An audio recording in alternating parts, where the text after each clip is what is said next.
Again mga kaibigan, this is Charles. Update lang natin itong barangay hall ng barangay 334 na winasak na rin, which is hindi lang ito malayo sa proyektong hindi tinipid. Ito po yung ano ba itong San Lazaro. Kasi sabi nito San Lazaro Hospital, di ba? Ayun. So ito yung project na hindi tinipid. At tingnan nyo mga kaibigan, ito po yung barangay 334. Last time nadaan natin to at ito na ngayon sitwasyon niya. Excuse me, sino yon? So okay, balik tayo sa ating regular program mga kaibigan. So dito tayo sa harap ng Chades. Ayan, kainan po to, Chades Chapsilugan. So dito tayo ngayon sa may barangay 334. So ito yung barangay hall na pinagiba dahil nga sa obstruction. And then ayun, dagdag ito sa mga barangay hall na napagiba. So nandito yung demolition team natin, patuloy na titibag, hindi nagpapahinga.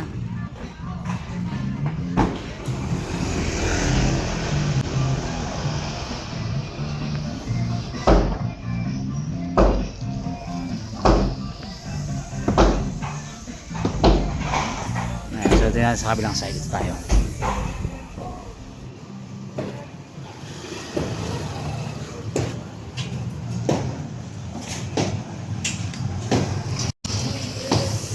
So nakita niyo po yung sitwasyon nito. Kinain na yung kalsada. Nilamon na yung gilid ng bangketa. Malapit sa kalsada, dagdagan pa ng parking yan. Wala na. So obstruction talaga. So ito ginigiba na oh.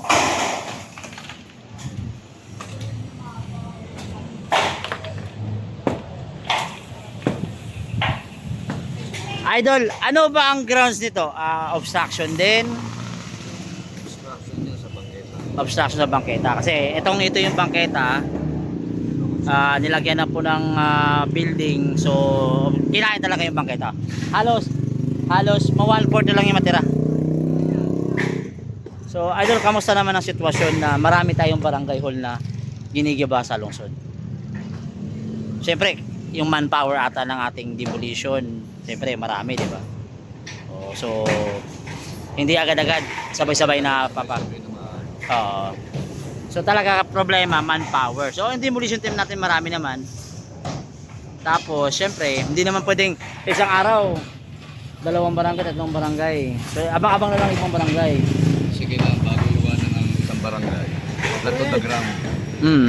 Talagang malinis siya. Kailangan malinis. So para at least kailangan iwanan mo ng katiwangwang, hindi mo pwedeng ganun. Kanagiba na lahat yan, naputin naman ng dipis. Kaya mga kaibigan, Malinis.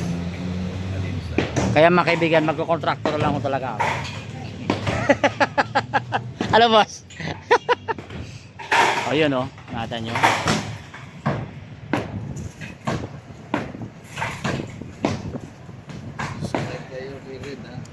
Yeah, anyway, thank you po sa lahat ng mga supporters and viewers natin. Please do subscribe po sa ating maliit na channel.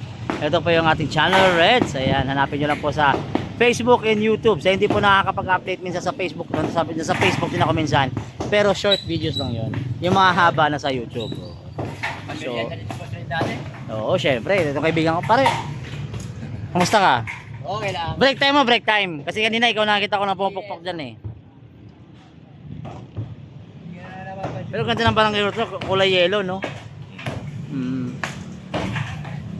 Pero kung gusto yung kumain ng masarap, diyan sa Chades yan, masarap yung tapsilog dyan. Yan Chades tapsilugan yan Pwede na. So mga kaibigan, lapit natin ko idol dito. Dami chicken Sa Manila makakita ka ng wild chicken. Tignan mo. Di ba? Wild. Dito ba galing to? Saan lang?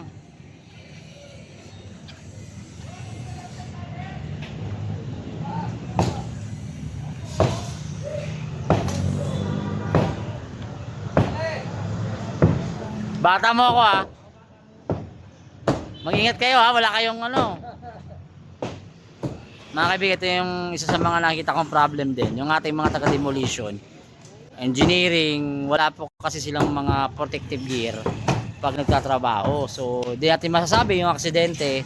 Pero I hope no, magkaroon din sila ng mga protective gear para iwas aksidente. Ang aksidente hindi naman natin yan naalalaman eh. Kung saan dumarating.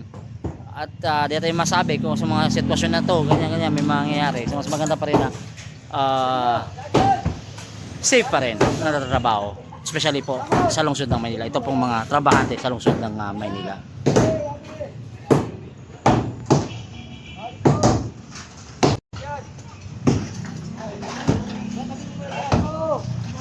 Wait, dandan lang.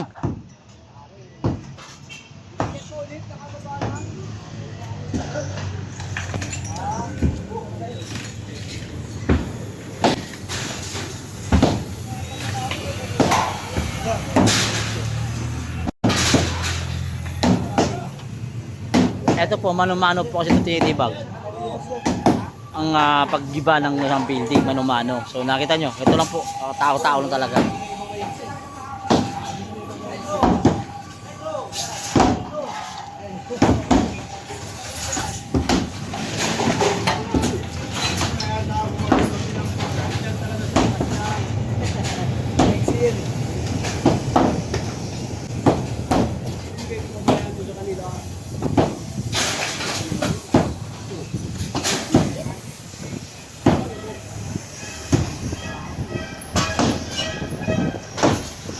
So yan po, nakasitilin din po yung bubong para matanggal lang itong mga bakal para malinis to. Di iwanan to na nakatiwangwang. Uubusin lahat to, aabuhin lang itong mga semento na rito at saka lilinisin, hakakutin at itatapon dun sa tamang tapunan.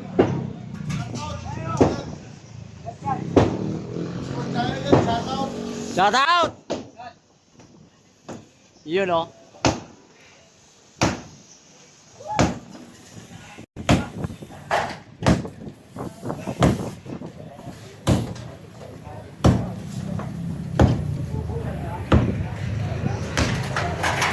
Wait.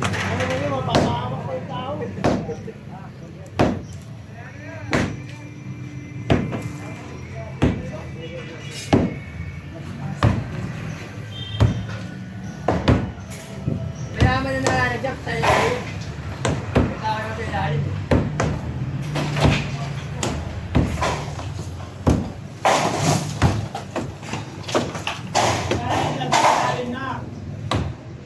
Tapos yung mga kailangan na nagpapakatay mo na.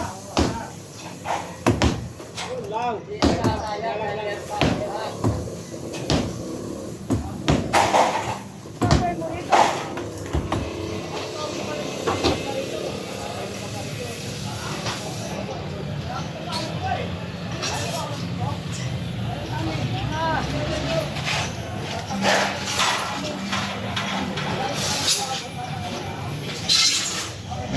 Yun o.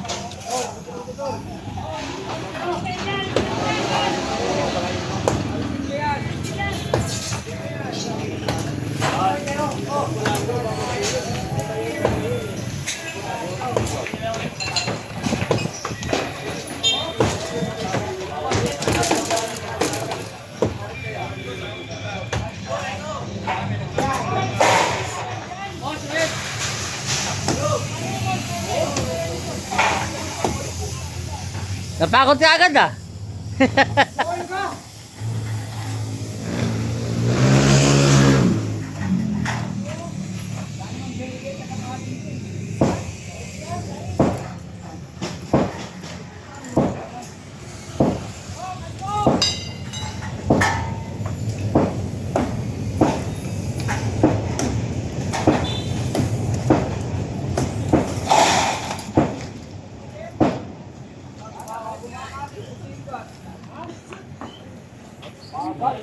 Bata mo ka pre ha.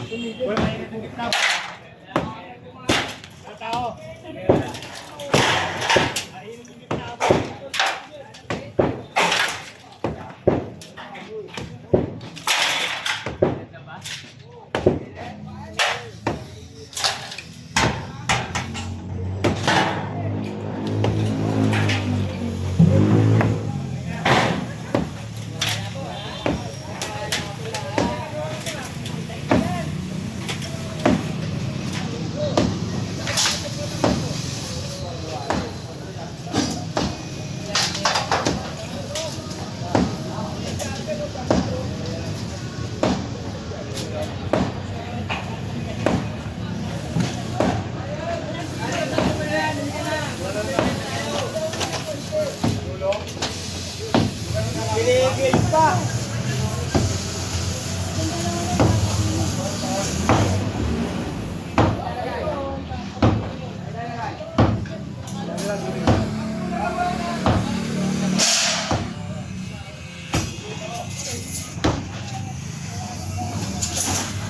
So ayan mga kaibigan, this is our update po. Ayan, abangan po natin ang more updates about sa lugar na to.